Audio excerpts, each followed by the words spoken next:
આપણે ત્યાં રાજકારણમાં વ્યક્તિ ન ગમતી હોય, પ્રવૃત્તિ ગમે એટલી સારી હોય તો પ્રવૃત્તિઓનો વિરોધ થવાનો. આપણા જિલ્લામાંથી એક પ્રતિનિધિમંડળ સરકારમાં પહોંચ્યું હતું, નયનોનો વિરોધ કરવા રાજ્ય સરકાર.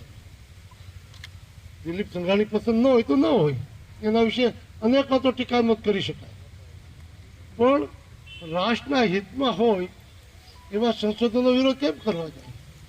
અને અખબારમાં આવે એટલે રાજીના રેટ થાય કે અમે આ કરી આવ્યા. મિત્રો, એ જ સરકારે ખેડૂતોને જે સરકાર તરફથી કૃષિલક્ષી યોજનાઓમાં લાભ આપવાના હોય એમાં 1.5 લાખ બોટલ નેનો ખરીદીને સરકાર ખેડૂતોને ફ્રીમાં આપે. એટલે સરકાર ઉપર અસર નથી, પણ એનો વિરોધ કરવા જાય ખુલ્લા પડે કે આપણે રાજકારણને કૃષિને જોડીને કૃષિકારોને નુકસાન થાય એ પ્રવૃત્તિ નહીં કરી.